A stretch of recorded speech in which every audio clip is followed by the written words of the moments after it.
Тасма Нур Таза коомдук фондунун колдоосу менен даярдалды. Арзымат уулу Хан Садырдын 310 жылдык мааракесине арналат.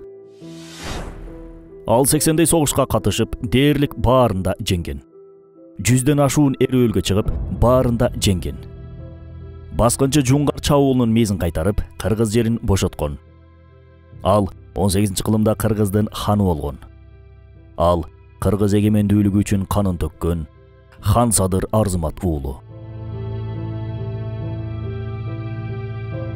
Басып алган өлкөлөрүн башкара алуу үчүн колонизаторлор эң алгач ошол элдин чыгаан баатыр, аалым молдолорун, мекен сүйөр айдыңдарын өлтүрүп жок кылып, алардын ордуна өздөрүнүн атеисттерин, баатырларын, диктаторлорун тукуруп, мыйзам аркылуу сүйдүрөт.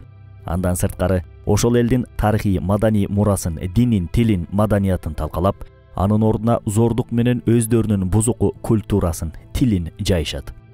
Натыйжада колония болгон эл өзүнүн чыгаан аталарын эл душманы, басмачы, караңгы, террорист, ал эми өз маданиятын, динин эскичилик, караңгычылык деп таанып калат.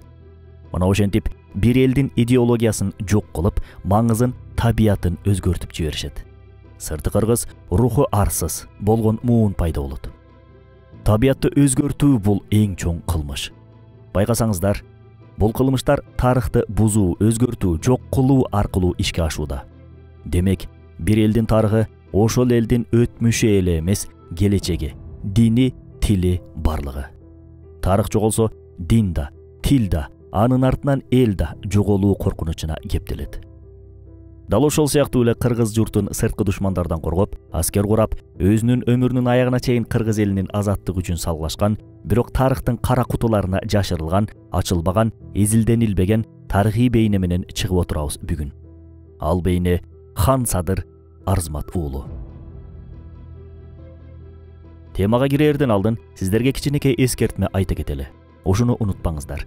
Колонизаторлор кайсы тарыхый бейнени жаап жашырса, же жамандап караласа, ушуну билиңиздер. Демек ал мекен үчүн, эл үчүн, жер үчүн жана аябай күрөшкөн чыныгы диндар баатырлар болгон. Хан Садыр Арзымат уулу дал ушул жогоруда айтылган касиеттерге ээ тарыхый инсандардын бири болуп саналат. Ал бир жагынан кыргыз элинин башын бириктирип, хандык түзсө, экинчи жактан жуңгар баскынчыларын сүрүп чыгарган. Дагы бир жагынан өз доорунун маданият борборлорунан болгон, жайгашкан жери азыркы Таластын чоң капкасында орун алган Шелже шаарын жуңгарлардан бошотуп, шаардын чыгыш тарабына 200 гектар жерге дагы кошумча жаңы шаар куруп, 3 катар коргон тургузган. Кийин ал шаар Садыр коргон деген ат менен негизги бөлүгү Киров суу сактагычынын алдында калды. Шаардын сырткы коргонунун 70% Караол мунара, жайгашкан жерлери бийик секиде болгондуктан сууга басылбай азыркы күнгө чейин сакталып калган. Ошол эле кезде колонизатор Орус империясынын ар кандай токурууларынын жыйынтыгында кыргызга кол салган Абылай хан менен да тирешкен. Ал өмүрүндө 80дей согуш жүргүзүп, акыркы салгылашуусун эсептебегенде бүт баарын жеңиш менен жыйынтыктаган. 100ден ашуун эрөөлгө чыгып, бирөөсүндө да жеңилген эмес. Ал тууралуу кыргыз тарыхынын аталарынан болгон Белек Солтоноевдун Кызыл кыргыз тарыхы китебинде да хан катары орун берилген. Андан бир топ жылдар өтсө дагы эмнегедир көптөгөн тарыхый маалыматтар ачыла элек ал тууралуу. Хан Садыр Арзымат уулу 1714-1715 жылдары Кетмен-төбө өрөөнүндө жарык дүйнөгө келген. Каарманыбыздын теги Саяк уруусунун Жалдуу Каба урпагынан чыккан белгилүү Качканак бийдин баласы Арзымат бийдин туң баласы болгон. Кезинде Качканак бий дагы Кетмен-төбөдөгү Саяк уруусунун башында туруп, душмандарга каршы көптөгөн жортуулдарды уюштурган баатыр киши болгон. Анын Көкүл бийдин кызы Зуура эне менен үйлөнүшү эле бир топ тарыхый маалыматтарды камтыйт. Ошол тарыхый маалыматтардын биринде Зуура эне өзү дагы жөнөкөй аял эмес, акылдуу, кайраттуу, зирек аял болгонун маалымдайт. Ал доордо маселенин баары кылыч менен чечилгендиктен, ар бир атанын үмүтү чыгаан урпак калтыруу чоң максат болгон. Мына ушул эле ой менен Көкүл бий дагы уулдарын сынатмакка Санчы сынчыны алдына чакырат. Бирок Санчы сынчы уулдарынын үстүнөн эч нерсе айтпай, үйдөн чыгып бара жатып, сыртта ойноп жаткан Зуураны көрүп, мына мейил сезип жаткан урпагың ушул кыздан көрөсүң деп айтканы бар.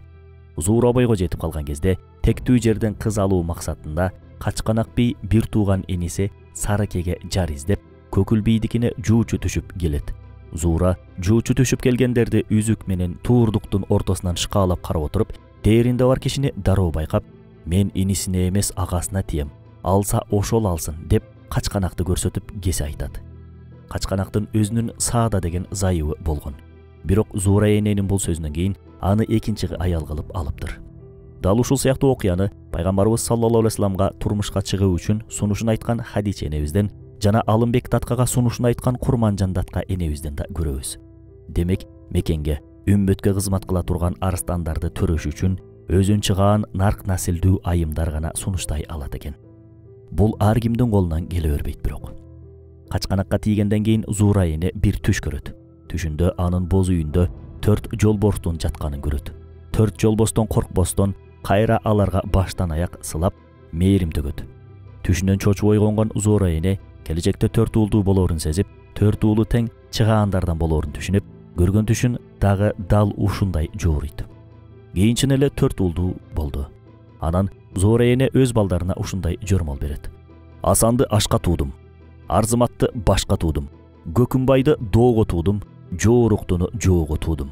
Ооба, бул саптарда 4 баатырга олуялык менен мүнөздөмө берилип, аларга бата айтылган сыяктуу. Чынында эле Асан баласы байлыкка, Арзымат баласы бийликке жетсе, Көкүмбай баласы калыс бий, ал эми Жоорукту баласы баатыр болгон. Зуура эне айткандай, 4 жолборстой баатырларды таап жетилипти. 4 баатырдын тагдыры кыргыздын башына кыйын мезгил келип, жуңгарлар кыргын салып турган учурга дал келип, жуңгарлар менен болгон согушта ополтоодой салым кошуп, чыныгы баатырдыкты көрсөтүшкөн. Жуңгарлар менен узак жылдарга созулган согушта эрдиктерин көрсөтүп качканак уулу Арзымат, качканак уулу Жоорукту баатырларча шейит болгон. Жогоруда айтылган Зуура эненин уулдарына берген мүнөздөмөгө саресеп салсак, ал 4 уулуна гана таандык жормол эмес, бүтүндөй урпактарына берилген олуялык бата катары орундалганын мезгил тастыктады. Арзымат бий атасы Качканак бийден бийликти мурастап, урпактары кылымдар бою кетмен төбөдө эл жерди коргоп, адилеттүү бийлик жүргүзүп келди дешет. Ал эми Асандын урпактары мал келдүү, ырыс кешиктүү, заман кечирсе, Көкүмбайдан адилеттүү калыс казы бийлер чыкса, Жооруктунун урпактарынан тайманбас баатырлар көп чыккан. Жалпылай айтканда, негизинен Качканак бийдин тукуму бир эле кетмен төбө өрөөнү эмес, бүтүндөй кыргыз мамлекетинин түптөлүшүнө азаттыгына чоң салым кошкон. Алардын эң зор салымы түндүк кыргыз урууларын жапырып сүргөн жуңгарларды кетмен төбөдөн тосуп мизин кайтарып, жеңилүү ызасын тарттырган. Кыргыз журтунун түндүк тарабын бошотууга жол ачкан. Түндүк кыргыз уруулары кетмен төбөдөгү саяктардан түзүлгөн хан Садыр баштаган кошуунга келип кошулуп, удаасы менен түндүк кыргыз урууларына таандык болгон жерлерди бошото алган. Хан Садырга тирек болуп, эл оозуна алынып ат көтөргүс эрдик жасаган айрым Качканак бийдин урпактарын атай кетпесек болбойт. Асандан Байдөлөт баатыр, Арзыматтан Хан Садыр, Сейит бий, Бекболот бий, Көкүм бийден Кыдыр Сейит, Бокбасар бий, Жоорукту баатырдан Надыр баатыр, Солтоной баатыр, Молдо Дауттан Сокучу Теке баатыр, Кубат бий, Мамбет баатыр. Тарыхый булактарга таянып, алардын ар бирине токтолуп баяндай берсек, бүгүнкү чыгарылышыбыз чынында узарып кетет. Ошолордун арасынан чыккан кыргыз тарыхына атын жазган Арзымат уулу Хан Садырга өтөлө. Ал жаштайынан эле атасы шейит кетип, жетим өскөн.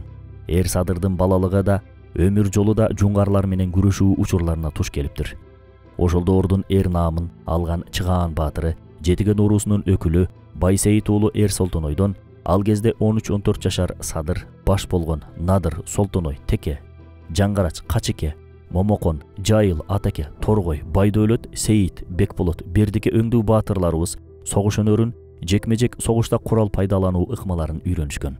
Ал эр деген наамды да, хан деген такты да мына ушул жуңгарлар менен күрөшүп жүрүп тапкан.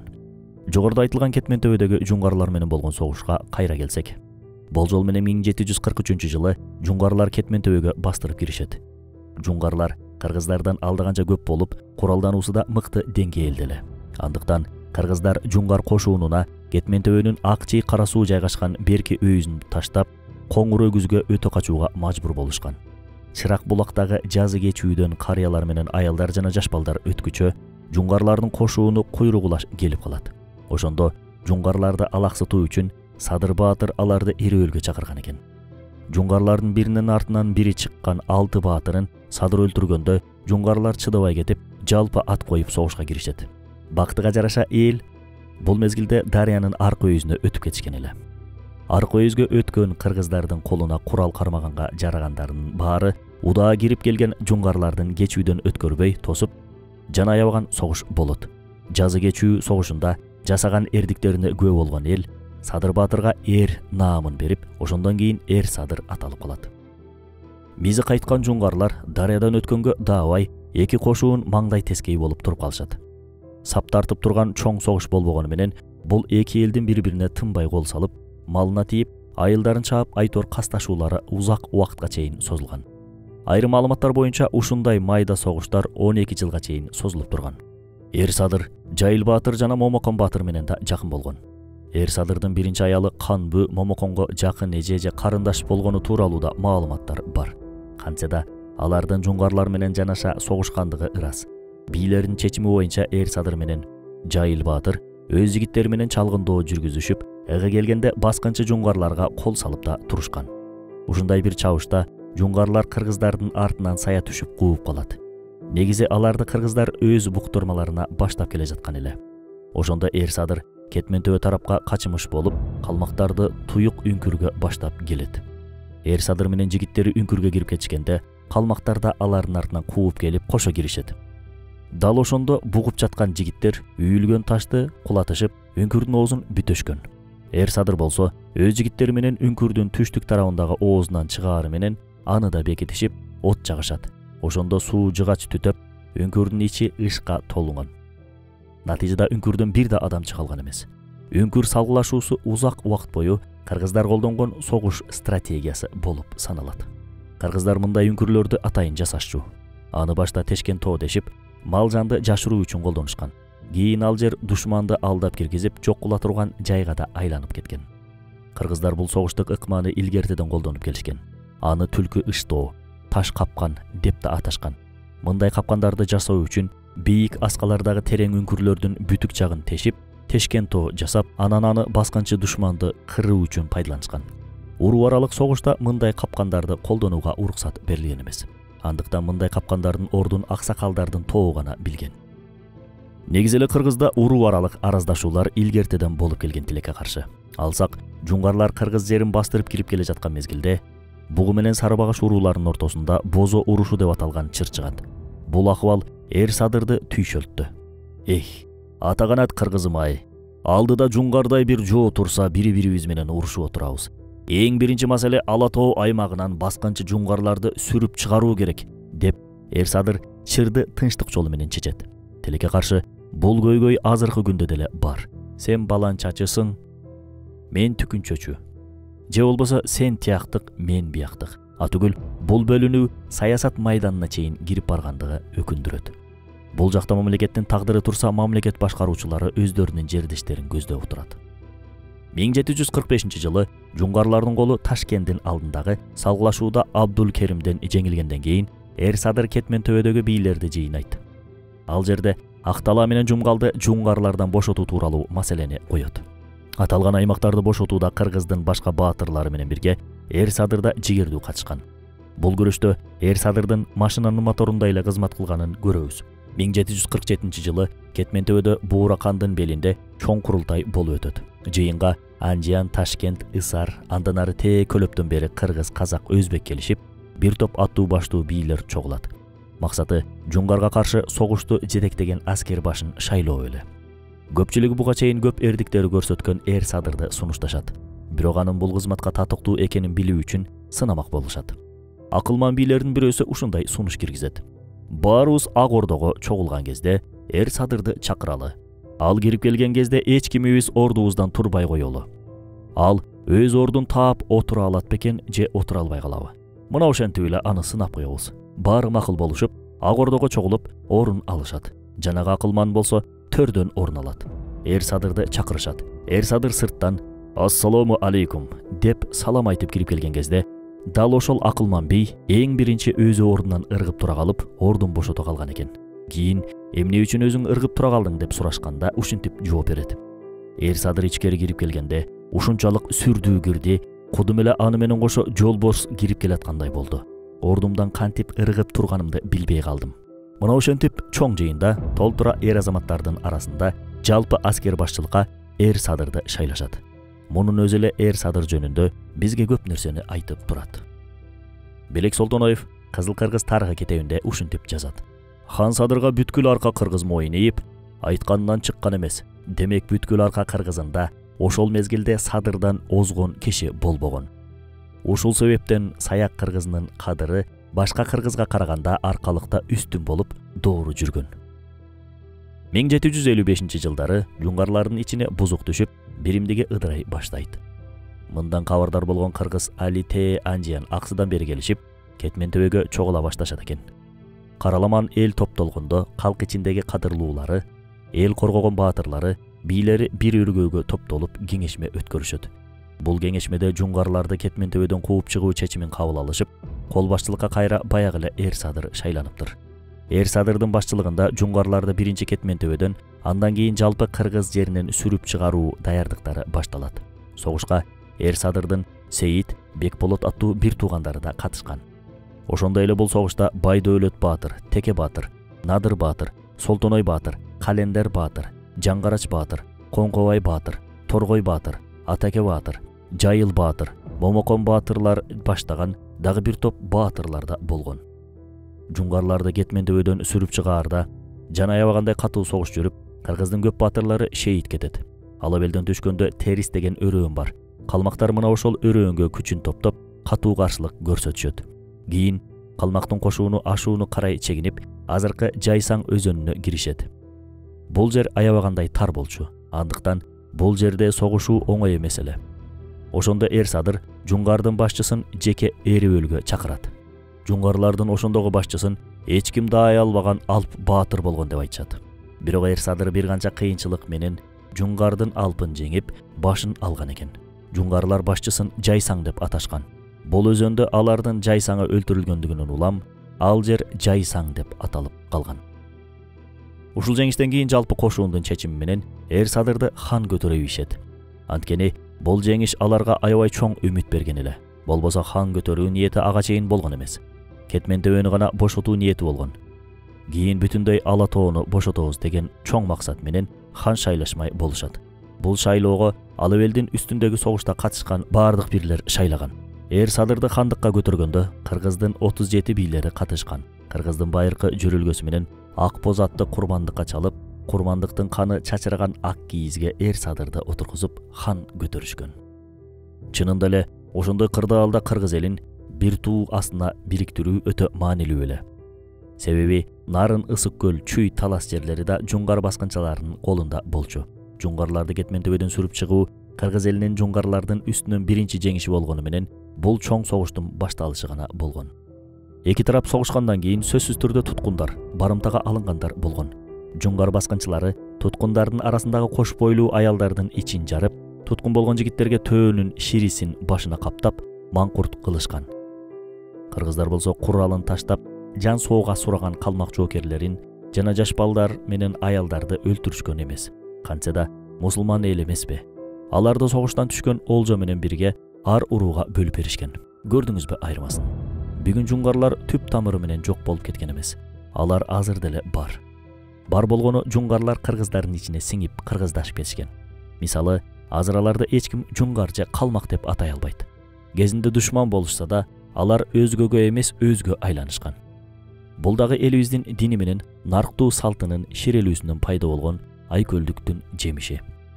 Таластын Киров суу сактагычынын борунда байыркы Шелжи деген шаарды жуңгарлар борбор кылып турган. Шелжинин шаар башчысы бул согушта набыт болуп, ордуна 9 жашар баласы калат. Хан Садыр жуңгарларды жеңип, Шелжи шаарына салтанат менен киргенде, шаар башчысынын аялы сыйырмат менен тосуп алган. Бул анын баласы менен өзүнө жан соого сураган эле. Хан Садыр шарият боюнча багынганга өлүм жок деп аялды баласы менен азат кылат. Эр Садыр шаардан тапкан казына менен Шелжи шаарынан 2 чакырым жерге обочо коргон чеп салдырып шаар курган. Шаар чебинин дубалынын эни ат араба жүргүдөй кең болгондугу айтылат. Кийинчерээк бул чеп тарыхта Садыр коргон деген ат менен сакталып калган. Садыр коргон шаарын биринчи жолу чыгыштануучу Бартольд изилдеп, чеп байыркы эмес жакынкы кылымдарга таандык деп баса белгилеген. Чүй менен талас өрөөндөрүн баскынчы жуңгардан бошотуу иштери 1755-жылдары башталган. 1758-жылдары толугу менен ишке ашкан. Аталган аймактар бошотулган. Бул иштер Хан Садыр, Атеке, Качеке, Момокон, Жайыл баатырлардын жетекчилиги астында өткөн. Таласта Садыр коргондун салынышы мына ошол жылдарга туш келет. Шелжи шаары ошол мезгилде Кумтөрдө эле кызмат аткарган. 1000 жыл мурун бул шаар Орто Азиянын эң ири шаарларынан болгон. Себеби бул жерде темир эритүү ишмердүүлүгү, алтын күмүш кендерин казуу жана иштетүү мыкты өнүккөн. Мисалы, археологиялык казуулардын жыйынтыгында 100дөн ашык темир эритүүчү ишканалар табылган. Ошол эле кезде шаар Улуу Жүбек жолу соода жолунда жайгашкандыктан соода сатык иштери да өнүккөн. Шелжи шаарынын экономикалык жана саясий орду Хан Садырга аймакты башкаруу жана жергиликтүү байлыктарды элдин пайдасына пайдалануу үчүн бир катар мүмкүнчүлүктөрдү берген. Садыр коргондунда аябай эндүү курулуусу, археологиялык казуу учурунда табылган артефакттар, тагыраак айтканда кооздолгон чөйжөктөр, алтын күмүш жана керамкалар шаардагы элдин байыркы маданияты, экономикасы, соода ишмердүүлүгү мыкты өнүккөндүгүнөн кабар берет. Ошол мезгилде алтын жана күмүш өндүрүү менен бирге Шелжи шаарында өндүрүлгөн металлдар жана башка товарлар коңшу мамлекеттерге экспорттолуп турган. Мындан сырткары шаарда өтө көп мечиттер, ошол мезгилдин академиясы катары эсептелген медреселер көп болгон. Атүгүл асты жылытылган мончолор да болгон. Дал ушундай үлгүдөгү мончо азыркы күндө Баткендин Кыштут айылында да сакталып калган. Булардын баары элибиздин ислам дининин эрежелерин тутунган, илим билимдүү, маданияттуу, гигиена эрежелерин сактай билген калк болгондугунан кабар берет. Экинчиден, элибиздин бир гана көчмөн жашоо образын гана карманбастан, отурукташкан жашоо образында кармангандыгынан кабар берет. Жогоруда айтылгандай шаар азыркы Киров суу сактагычынын ордунда жайгашкан. Хан Садырдын дооруна тийиштүү деп эсептелген эски артефакттар ушунчалык көп атүгүл суу тартылган мезгилдери жайнап жаткан толтура археологиялык табылгаларды көрүү мүмкүн. Киров суу сактагычы 1965-жылы курулган. Курулган жери да дал ушул көздүн карагендей сакталуусу лазым болгон Хан Садыр коргондун ордуна курулган. Натыйжада маданиятка бай кыргыз тарыхынын маанилүү аймагы бүтүндөй суу астында калды. Аны менен кошо Хан Садырдын бейнеси да суу астында калтырылды. Эмне үчүн? Себеби алтын күмүш кендерин иштеткен, аны сыртка экспорттогон. Мечит медресеге бай, мончолору көп бир шаарды кыргыздар байыр алганын коммунисттер бизден жашырышкан. Кыргыздар мал менен мал болуп жүргөн кезде коммунисттер келип адам кылды деген теория төгүндөлүп калмак. Аларга моюн сунбай жүргөнүбүздө жашырылып жаткан эркиндикке болгон умтулуу козголуп кетиши мүмкүн эле. Айрым тарыхый маалыматтарга караганда Хан Садыр согуш менен алек болуп жүрүп 30 менен 40-тын ортосунда кеч үйлөнүптүр. Биринчи аялы Солто уруусунан Канбы эне. Бул аялынан экинчи аялын калмактарды сүргөн кезде калмак башчысынын Торко аттуу кызы олжого түшүп калат. Шарият боюнча душман болсо да адамдын мартабасына жараша көңүлүн оорутпастан мамиле кылууну үйрөтөт. Андыктан бул кызды Олжо деп эле туш келилди адамга берип койбой, хандын өзү никелеп алган экен. Бул аялынан Малай аттуу уулдуу болот. Чоң капкага барып хандык кылып турганда Ташкент бегинин Зияда ханым аттуу кызына үйлөнөт. Аны менен Доскулу аттуу уулдуу болушат. Негизи Хан Садыр өзүнүн үй бүлөсү боюнча маалыматтарды жаап жашырган. Кантсе да душмандарынын көп болгондугу баарына маалым эмеспи. Мисалга, аялдары хан сарайдан дээрлик чыгышкан эмес. Солтонгелди менен Малай аттуу уулдары бар экендигин көпчүлүк биле берген эмес. Анткени Хан Садырдын душман билсе артымдан туяк калтырбай кырат деген кооптонуусу болгон. Кийин аны бул кооптонуусу аябай орундуу болгондугун мезгил көрсөттү. 18-кылымдардын орто ченинде Орусия падышалыгы Кавказ тараптагы басып алуу иш-чаралары менен катар Түркистан чөлкөмүнө да көз арта баштайт. Империалисттер алгач соодагер жана илимпоз саякатчы кейпин кийген тыңчылар аркылуу жергиликтүү калк тууралуу маалыматтарды чогултушкан. Жунгарды кууп чыгып, эми эле эркиндикте жашай баштаган баатыр мүнөз көчмөн кыргыз менен казакты бири-бири менен согуштуруу аркылуу Түркистанды оңой багынтса болоорун түшүнүп жетишкен. Натыйжада Абылай ханга Түркистан хандыгын беребиз деп алдап, кыргызга каршы тукуруу менен бир тууган боордош элдин ортосунда согуш чыгарат орус падышачылыгы. Согушта нечелеген эр-азаматтар набыт болот. Нечелеген эл журт которот. Хандык алсырайт. Акыры айга Хан Садырда уулу Доскулу экөө туткунга түшүп шейит болушат.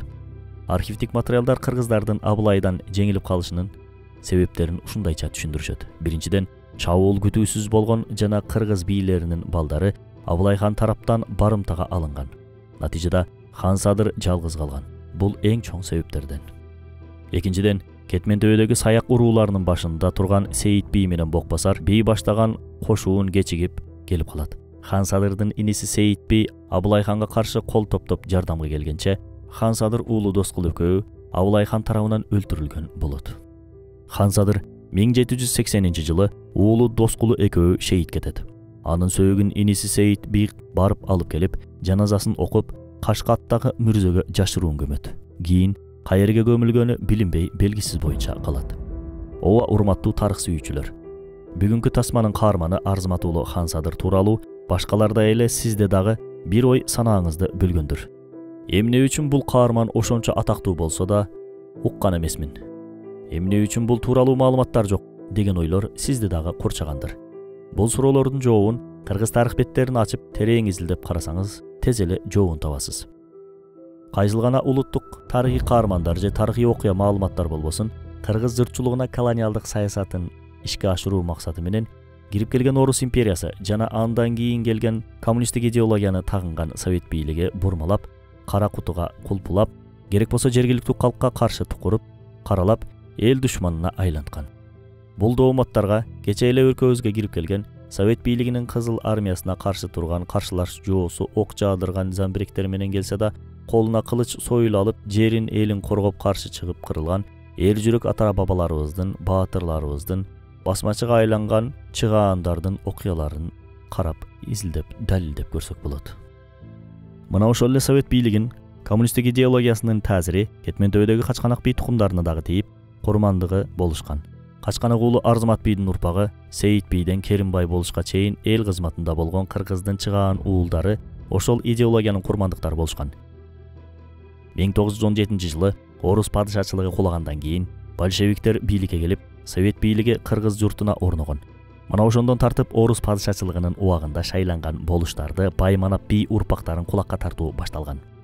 Ошол учурдагы кыргыз урууларынын каймактары болгон элиталарды куугундуктагандай эле Качканак бийден тараган урпактарга каралоо пропагандасы дагы катуу жүрүп баштаган.